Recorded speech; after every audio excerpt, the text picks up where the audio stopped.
Hey everybody, what's up and welcome back to today's video guys. And today guys, I'm going to go ahead and be showing you how to change the frame rate in Davinci Resolve.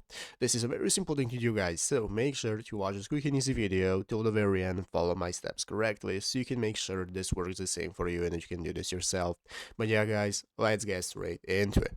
So guys, the first thing we want to do is go ahead and open up the official Davinci Resolve program right here on our PC if you haven't already, and after opening it up, you'll be greeted by this main page right here, which is the home page of Davinci Resolve where we can get started with adding the videos that we want to use. So guys, the first thing you can do is go ahead and add the videos you want to edit either by dragging them from your PC or just going to the file option and then clicking on import and importing the media that we want to use. So after that guys, the videos are going to appear right here, and now we can get started with dragging them to the timeline. But guys, before we do that, let's go ahead and change the frame rate of our timeline. So guys, the first thing we want to do if we want to change it is just go right here into the upper left corner and click on file. After clicking on file, we can go ahead and click the new timeline button.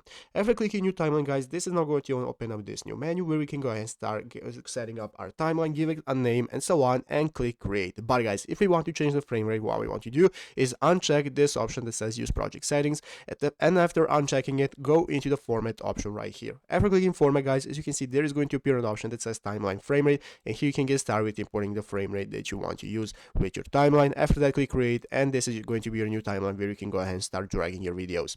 But yeah guys, basically that is how to do it. So I hope this video was helpful. If it was, make sure to leave a like, subscribe to the channel. So you guys, thanks for watching, take care and bye.